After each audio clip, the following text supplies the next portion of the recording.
Hello everyone, welcome to my class. आज हम लोग इस क्लास में लेटर राइटिंग कवर करेंगे। आपको पता है कि राइटिंग स्किल जो है ग्रामर में बहुत बड़ा इंपॉर्टेंट रोल प्ले करता है, ठीक है।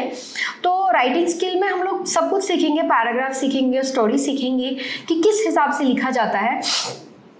आज मैंने इस वीडियो में लेटर राइटिंग लिया है, ठीक है। चलिए, लेटर राइटिंग को मतलब किस हिसाब से लिखते हैं उस चीज़ को समझने से पहले हम ये समझते हैं कि लेटर एक्चुअली में होते क्या है, ठीक है। चलिए देखिए, let me first select my pen. मैं सेलेक्ट कर लूँ थोड़ा सा। Okay, now it's done. चलिए देखिए, सो लेटर राइटिंग क्या है। लेटर राइटिंग तो लेटर्स, आई होप कि ये विजिबल हो आपको अच्छे से। देखिए,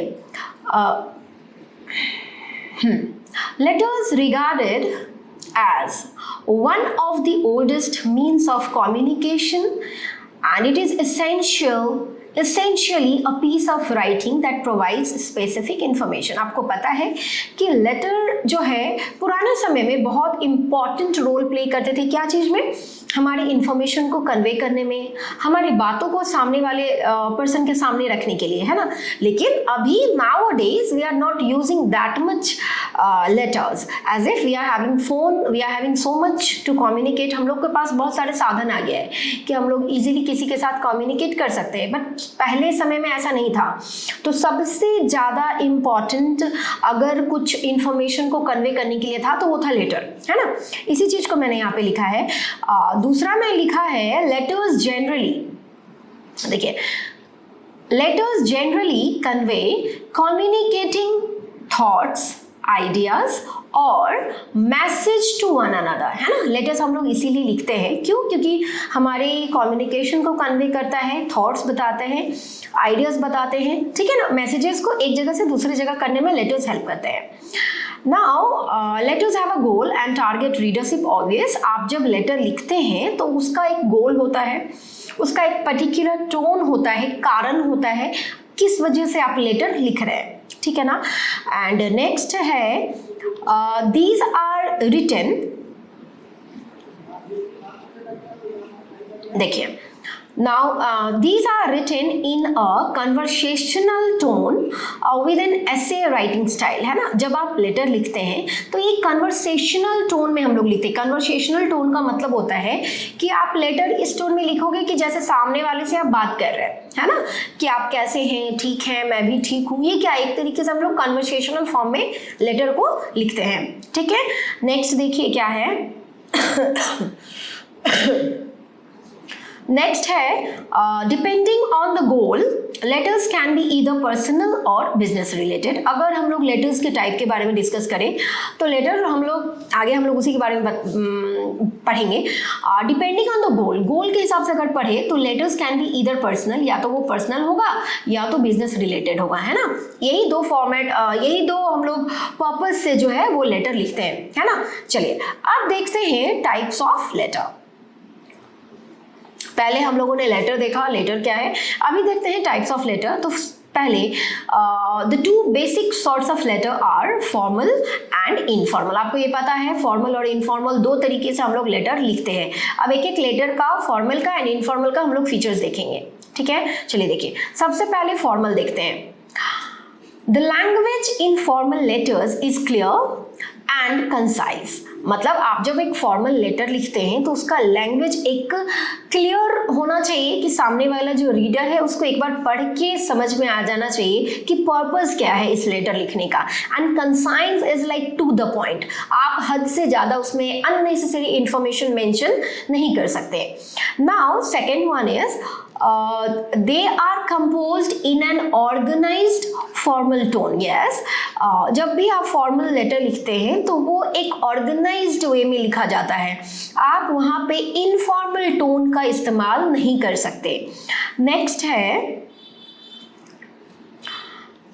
this group includes all formal letters and applications. Yes, और फॉर्मल लेटर्स में जितने भी फॉर्मल लेटर्स होते हैं, like letter to editor, letter to businessman, like letter to police inspector, आप किसी भी लिख रहे हैं, मतलब किसी भी आप फॉर्मल प्लेस पे अगर आप लिख रहे हो कोई लेटर तो वो फॉर्मल लेटर्स में आ जाते हैं। नेक्स्ट है आपका in formal letters, the author does not have a personal relationship with the reader or addressee. Obvious, this is very important. जब आप एक फॉर्मल लेटर लिखते हैं तो फॉर्मल लेटर का मतलब क्या होता है कि आप जब सामने वाले को लेटर लिखते हैं तो उससे क्या होता है, हमारा कोई पर्सनल लेना देना नहीं होता. जैसे when you are required to write a letter to your principal, right? तो आपके स्कूल के प्रिंसिपल के साथ एक फॉर्मल रिलेशनशिप है, right? There is no personal relationship with your principal, right? तो आप कभी भी फॉर्मल लेटर्स किसको लिखते हैं, जो आपसे रिलेशन में ना हो, जो आपसे रिलेशन रखते हैं but in a formal way, right? चलिए नेक्स्ट है, the letters objective is formal. Obvious, जब आप लेटर लिखते हैं तो उसका ऑब्जेक्टिव भी क्या होता है, फॉर्मल होगा. ओके, चलिए अभी now let's discuss about informal letter. Informal क्या होता है, देखिए, an informal letter is also called a friendly letter. आप इनफॉर्मल लेटर जो है उसको हम लोग क्या बोलते हैं, फ्रेंडली लेटर बोलते हैं. It is a personal letter written to friends और रिलेटिव्स. ये क्या होता है, एक पर्सनल लेटर होता है जो हम लोग अपने फ्रेंड्स को और रिलेटिव्स को लिखते हैं. It is written in a personal tone. Obvious, और आप जब ये लेटर लिखते हैं तो एक पर्सनल टोन में लिखते हैं हम लोग, क्योंकि हम लोग लिख किसको रहे हैं, जिसका हमारे साथ पर्सनल रिलेशन है ना, तो आप उसी पर्सनल टोन में ही इस तरह के लेटर लिखते हो. ठीक है, चलिए ओके. नाउ अभी ये हम लोगों ने डिस्कस कर लिया. अभी थोड़ा सा देखते हैं कि formal letter to principal. Actually देखिए, ये मैंने दिया है कि आप जैसे अगर मैं बात करूं फॉर्मल लेटर के टॉपिक का, राइट, फॉर्मल लेटर्स के टॉपिक के बारे में अगर मैं बात करूं, ये मैं रब करूँ इसको. Now let me select it again, it's done.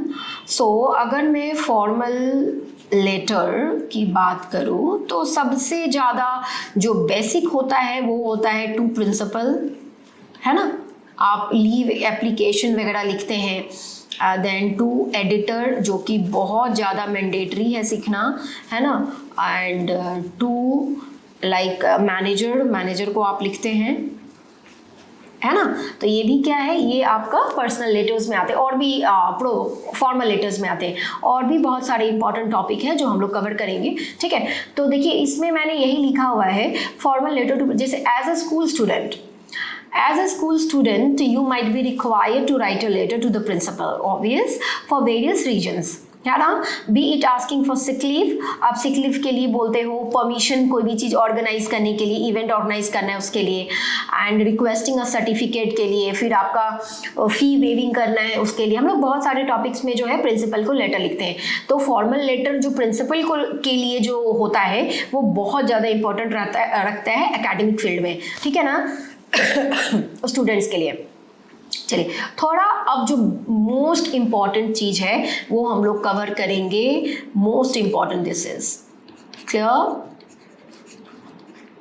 मैं लिख दे रही हूँ ताकि आपको ये याद रहे. मोस्ट इम्पॉर्टेंट, देखिए क्यों ऐसा, क्योंकि फॉर्मेट तो आपको आना ही चाहिए लेटर का, किस हिसाब से लेटर लिखते हैं. And see, this is my mistake, this is formal letter, okay, not informal. So format of formal letter, हम लोग किस हिसाब से, अगर आपको प्रिंसिपल के पास लेटर लिखना है तो आप कैसे लिखेंगे. देखिए सबसे पहले टू से आप स्टार्ट करेंगे, यहाँ पे कॉमा होगा, ठीक है ना, टू द प्रिंसिपल. उसके बाद आप लिखेंगे अपने स्कूल का नाम. आपको ये मेमोराइज करना है, you have to learn this structure by heart, right. इसमें कुछ चेंजिंग नहीं होगा, आपको ये लर्न करना है. If you have written a letter in which so many grammatical mistakes are there, doesn't matter, कोई मैटर नहीं रखता है, but your format should be up to date, एकदम करेक्ट होना चाहिए आपका फॉर्मेट. चलिए देखिए, सबसे पहले आप क्या लिखते हैं, टू द प्रिंसिपल. उसके बाद आप लिखते हैं स्कूल का नाम, आपका जो स्कूल का नाम है. फिर उसके बाद आपके स्कूल का एड्रेस लिखते हैं आप, एंड डेट लिखते हैं. तो डेट लिखने का तरीका प्लीज़ आप याद रखें. आप लिखते हैं, जैसे मैं लिखूं तो लिखूंगी जैसे जुलाई 24 एंड देन 2024, क्लियर. आप ऐसे डेट लिखेंगे, कभी भी 24 8 या फिर 24, इस हिसाब से आप बिल्कुल भी मत लिखिएगा. ठीक है ना, जुलाई, मतलब ऐसे बिल्कुल भी नहीं लिखना है, आप इस हिसाब से लिखेंगे। हाँ, चलिए देखिए, तो डेट के लिए मैंने इन्फॉर्मेशन दिया हुआ है, the date on which the application is written. मतलब आप डेट कौन सा लिखेंगे, जब आप एप्लीकेशन लिख रहे हैं, जिस दिन आप एप्लीकेशन आप लिख रहे हैं वही डेट होगा। एंड क्यों ऐसा, क्योंकि it helps in officially documenting the application, क्योंकि वो थोड़ा हेल्प करता है डॉक्यूमेंटेशन में, क्योंकि वो देखने में डेट अपडेट रहना चाहिए। उसके बाद आप लिखते हैं क्या, सब्जेक्ट, ठीक है ना।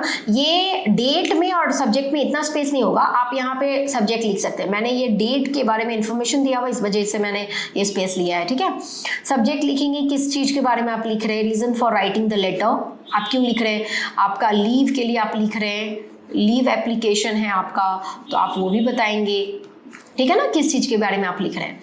उसके बाद यहाँ पे आपका आ जाएगा सैल्यूटेशन, आप यहाँ पे क्या देंगे, सैल्यूटेशन। सैल्यूटेशन में होगा respected sir, ma'am, please don't mention dear. मैंने मोस्ट ऑफ द लेटर में देखा है कि फॉर्मल में डियर मेंशन रहते हैं, please don't use it as if dear is an informal word. ये क्या है, एक इनफॉर्मल वर्ड है जो अपने रिलेटिव फ्रेंड्स के साथ आप यूज करें, अपने सर एंड मैम के साथ don't use dear. Okay, salutation में आपको समझ में आया, रिस्पेक्टेड सर और मैम आप लिखेंगे। उसके बाद बॉडी ऑफ कंटेंट, उसके बाद आप लिखना स्टार्ट करेंगे अपना लेटर का बॉडी। लेटर का बॉडी कैसे लिखते हैं, सबसे पहले mention your name and your class, है ना। लेटर जब आप स्टार्ट करते हैं, सबसे पहले sir my self this student of class this from your school, you have to write like in this way. Okay, now state the reason for the application. आप जो लिख रहे हैं लेटर, क्यों लिख रहे हैं, कारण क्या है लिखने का, आप ये बताएं। जैसे आप लीव एप्लीकेशन ले रहे हैं तो किस कारणवश ले रहे हैं आप लीव एप्लीकेशन, तो आप वो बताएं यहाँ पे। Related factors such as the number of days for a leave, obvious आप कितना दिन का छुट्टी लेना चाहते हैं आप वो मेंशन करें। इंक्लूडिंग डेट्स भी आप लिख सकते हैं कि जैसे इस डेट से इस डेट तक का मुझे चाहिए। And reason for fee concession, अगर आपका टॉपिक लेटर का, अगर आपका टॉपिक फी कंसेशन रिलेटेड है तो आप रीजन बताएंगे कि आपका फी कंसेशन क्यों चाहिए, as if the situation of my family is not that much good, है ना। तो आप इस वजह से चाहते हैं क्या कि आपका थोड़ा सा फी कंसेशन किया जाए, है ना, तो आप इस हिसाब से लेटर मेंशन करेंगे। उसके बाद आप क्या करेंगे, humbly extend your gratitude towards the principal. अब इसके बाद अब टाइम आ गया है किस चीज़ का, लेटर को एंड करने का। तो अब आप लेटर एंड करेंगे, बहुत ही ज़्यादा हम्बल वे में लेटर को एंड करना है। उसके बाद कॉम्प्लीमेंट्री नोट, हाँ यहाँ पे क्या करना है, उसके बाद करना है complimentary note as a closing acknowledgement for the principal's time, understanding and patience, and this makes the letter more respectful and thereby appropriate. आप जब लेटर को, फॉर्मल लेटर को एंड करेंगे तो एक एप्रोप्रिएट मेथड में करना होगा आपको। आप अंडरस्टैंडिंग, आप ये दिखाएंगे कि हाँ आपके जो प्रिंसिपल को आपने जो लेटर लिखा है, you are waiting for his reply and like patiently आप वेट कर रहे हैं इस चीज़ का। तो ये चीज़ क्या दिखाता है कि लेटर में आपका रिस्पेक्ट शो करता है, ठीक है, इस हिसाब से। अब now you have to write the closing line, so आप यहाँ पे क्लोजिंग लाइन लिखेंगे। उसके बाद योर्स ऑबिडेंटली या फिर योर्स सिंसियरली, और योर नहीं, ओके, डोंट यूज योर, ये गलत है। आप हमेशा क्या लिखेंगे, योर्स, ठीक है ना, आप हमेशा लिखोगे योर्स।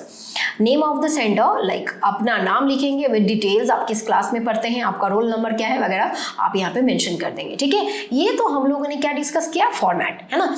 अब मैं एक आपको फॉर्मेट है, अच्छा हाँ, यहाँ पे अब मैं आपको लेटर पढ़ के दिखा दे रही हूँ कि किस हिसाब से लिखा है। देखिए एक लेटर मैंने यहाँ पे लिया हुआ है जो है, write a letter asking for a leave of absence due to your brother's wedding to your principal। आपने प्रिंसिपल को आप लेटर लिख रहे हैं, लीव एप्लीकेशन है एक, और किस लिए ले रहे हैं कि आपके ब्रदर का शादी है, तो obvious you have to attend that wedding, you are going for that, और आपको उसके लिए क्या चाहिए, छुट्टी चाहिए। ओके, तो चलिए सबसे पहले to the principal, school name Saint Xavier, Kolkata, 24 July and this year, है ना। आप इस हिसाब से, ये पहले आपको याद होना चाहिए, लर्न, है ना, ये आपको लर्न होना चाहिए कि किस हिसाब से लिखना है। उसके बाद हम लोग क्या लिखते हैं, सब्जेक्ट। सब्जेक्ट क्या है, application for school leave, okay. अब यहाँ से आप स्टार्ट करते हैं अपना लेटर। चलिए देखिए क्या है,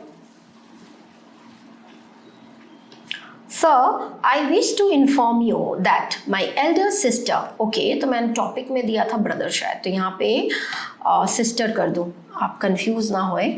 मिस्टेक हो जाता है, SISTER, ओके, सिस्टम। चलिए देखिए क्या है, sir I wish to inform you that my elder sister is getting married on 29th of July 2024 and therefore I would not be able to attend school from 28th July for 3 consecutive days. This means 28, 29, 30 मतलब coming 3 days। आप ऐसे 3 consecutive days आप ऐसे लिखेंगे तो थोड़ा और अच्छा लगता है, 3 consecutive days। So I humbly beg your pardon for the same। तो मेरे को इसीलिए क्या चाहिए, मेरे को आप इसका परमिशन मुझे दें। And I will be grateful if you could kindly grant me your permission for my absence। So I'll be grateful अगर आप मुझे इसके लिए परमिशन दे रहे हैं, ओके। उसके बाद yours obediently विकास सहायक, मतलब आप अपना नाम लिखेंगे ऑब्वियस, एंड क्लास 5C, ठीक है ना। आप यहाँ पे अपना नाम लिख देंगे तो चलेगा, सही है। यहाँ पे राज अग्रवाल, ठीक है, ये मैंने अपना मतलब अपना नाम नहीं है, ये राज अग्रवाल मैंने एक ऐसे एनिमस नाम लिख दिया, ओके, ठीक है। इस हिसाब से आप एक लेटर लिखेंगे। और हाँ, मोस्ट इंपॉर्टेंट थिंग इज, आप देख सकते हैं यहाँ पे मैंने कोई भी अननेसेसरी इन्फॉर्मेशन नहीं दिया, जितना बात मुद्दे का बात बोलना है और उसके बाद लेटर को खत्म करनी है, ठीक है। चलिए नेक्स्ट लेटर भी प्रिंसिपल को ही मैंने दिया हुआ है ताकि थोड़ा सा आप समझ लें। देखिए, write a letter asking your principal to add your name to the list to this year's school trip. आप मतलब आपका स्कूल जो है वो ट्रिप पे लेकर जा रहा है और आपको भी जाना है ना, तो आप प्रिंसिपल को रिक्वेस्ट करें कि आपका भी नाम जो है जाने वालों में लिख दें। तो देखिए क्या लिखा है, टू प्रिंसिपल, द प्रिंसिपल, नाम स्कूल का कोलकाता, डेट मेंशन करेंगे, सब्जेक्ट देंगे application for school trip. Sir with due respect I would like to request you to add my name for this year's school trip to Agra. मतलब आगरा के लिए आपका school trip जा रहा है आगरा को, और उसमें आपको भी जाना है। And make necessary arrangements for the same, और मुझे भी जो जाने वाले के लिए जो भी अरेंजमेंट्स हैं तो मेरे लिए भी वो अरेंजमेंट्स आप कर दें। I have also received my parents permission, obvious, ये तो बहुत इंपॉर्टेंट है। अगर आप कहीं बाहर जा रहे हैं तो स्कूल आपको पहले ही ऑर्डर दे देता है कि आपको you have to take your parents like permission letter आपके साथ। तो इसमें यही लिखा हुआ है, my parents permission letter for this trip, okay। So I hereby attach the authorized letter from my parents. I request you to provide me with the list of travel related items। आप मुझे बता दें कि जब travel करेंगे तो उसके साथ क्या क्या आइटम्स लेना है, ठीक है। तो मुझे सारे इन्फॉर्मेशन आप मुझे दे दें। बस मुद्दे की बात हुई, लेटर खत्म। अभी थैंक यू, योर्स ऑबिडियंटली, अपना नाम लिखे, क्लास 5, दैट्स इट, क्लियर। चलिए अभी नेक्स्ट देखते हैं हम लोग फॉर्मेट ऑफ इनफॉर्मल लेटर। ये आपको पता ही है, फिर भी आप मतलब ये इजी होता है एज कम्पेयर टू फॉर्मल। ये थोड़ा इजी होता है क्योंकि आप अपने लैंग्वेज में लिखते हैं, लेकिन फॉर्मल में ऐसा बिल्कुल भी नहीं होता। फॉर्मल में आपको फॉर्मल लैंग्वेज का यूज़ करना पड़ता है, वर्ड्स थोड़ी अच्छी यूज़ करने पड़ते हैं। चलिए देखिए फॉर्मल लेटर क्या है। सबसे पहले आप एड्रेस लिखते हैं, किसका, अपना, है ना, योर एड्रेस। योर एड्रेस यहाँ पे होना चाहिए। उसके बाद आप डेट लिखते हैं, date should be like this only, 25 July, and like इस फॉर्मेट में आप अपना डेट लिखेंगे। उसके बाद आप क्या लिखते हैं, सैल्यूटेशन आएगा, डियर। डियर क्या लिखना है, डियर रोहिणी, ओके, रोहिणी, तो मैंने लिख दिया यहाँ पे। उसके बाद बॉडी ऑफ द लेटर आप यहाँ से बॉडी लिखना स्टार्ट करते हैं, ठीक है। अब देखिए बॉडी जब आप लिखेंगे तो उसमें क्या क्या करना है। सबसे पहले आपको पैराग्राफ 1 जो आप लिखेंगे तो ask for the well being, आप उससे पूछेंगे कैसी हो, अपना इन्फॉर्मेशन देंगे कि आप कैसे हैं। उसके बाद दूसरा में होता है मेन रीजन, आपने लेटर लिखा क्यों है, आपका बॉडी मतलब मेन क्या मुद्दा है, आपने जो लेटर लिखा है क्या मुद्दा है वो आपको बताना है। फिर पैराग्राफ 3 में लिखना है conclusion and the end of the letter. आप उसके बाद रिगार्ड करके लेटर को एंड करेंगे, और उसके बाद yours lovingly name of the sender, that's it. इसमें यहाँ पे कुछ अननेसेसरी डिटेल मेंशन नहीं करना है, ठीक है। चलिए देखिए, अच्छा, और यहाँ पे अपना फुल नाम नहीं लिखें आप, ठीक है। यहाँ पे अपना शॉर्ट नेम ही लिखें, रामिया, ठीक है, लाइक दिस आप लिखिए। अपना यहाँ पे सरनेम नहीं मेंशन करना, सरनेम जैसे ही करते हैं वो फॉर्मल हो जाता है, ठीक है। तो जहाँ तक आप फॉर्मल से बच पाएंगे वही इनफॉर्मल में आपको यूज़ करना है। देखिए एक लेटर लिया है मैंने, यही चीज़ देखते हैं हम लोग। चलिए देखिए, write a letter to your friend congratulating him or her on his or her success in class 10 board exam. Board exam में आपके फ्रेंड जो है वो बहुत अच्छे परसेंटेज से पास हुए हैं, आपको उसको कॉन्ग्रेचुलेट करते हुए लेटर लिखना है। सो पहले अपना एड्रेस एकदम पिन कोड के साथ डेट मेंशन करेंगे, डियर काव्या लिखेंगे। उसके बाद माय हैप्पीनेस न्यू, यहाँ पे हम क्या कर रहे हैं, अपना जो है वेल बीइंग वाला पार्ट कर रहे हैं, है ना, वेल बीइंग वाला पार्ट आप बता रहे हैं। Clear? So my happiness knew no bounds when I got to know that you have topped your school and achieved your dream. So I felt so pleased that I wish I were there to congratulate you personally. मैं अगर वहाँ होती तो मुझे बहुत खुशी होता अगर मैं तुमको पर्सनली कॉन्ग्रेचुलेट कर पाती तो। ये वेलबींग हुआ। उसके बाद आप लिखेंगे The result has proved that hard work, determination and perseverance bring good results. And तुम्हारी रिजल्ट जो है ये बता रहा है कि ऑब्वियस अगर कोई डिटरमाइन है, अगर कोई एंथुजियास्टिक है, परसिवरेंस उसके अंदर है तो वो जरूर अच्छा रिजल्ट कर पाएगा। यू वो सो लेबोरियस, लेबोरियस मतलब होता है हार्ड वर्किंग। आप बहुत ज़्यादा तुम हार्ड वर्किंग थे एंड पैशनेट भी थे इस चीज़ को लेके। I know you were very nervous too, और थोड़ा नर्वस भी थे, but I was always very confident. मैं बहुत ज़्यादा कॉन्फिडेंट थी that you would come out with flying colours, कि flying colours is a like happiness, मतलब तुम एक बहुत अच्छा चीज कलर रिजल्ट के साथ आओगे, ये मुझे कॉन्फिडेंट था। I apologize that I couldn't even attend the celebration party despite my wishes. मेरी इच्छा होते हुए भी मैं तुम्हारी जो सेलिब्रेशन पार्टी है वो मैं अटेंड नहीं कर पा रही हूँ, इसके लिए मुझे बहुत ज़्यादा खेद है, दुखी हूँ मैं। And hope to see you soon. आप यहाँ पे आप एंड कर रहे हैं, hope to see you soon. Please be encouraged and continue your hard work and your future is very bright. My parents and elder sister have sent lots of love and heartiest congratulations. So with lots of love and best wishes, yours lovingly, Sneha.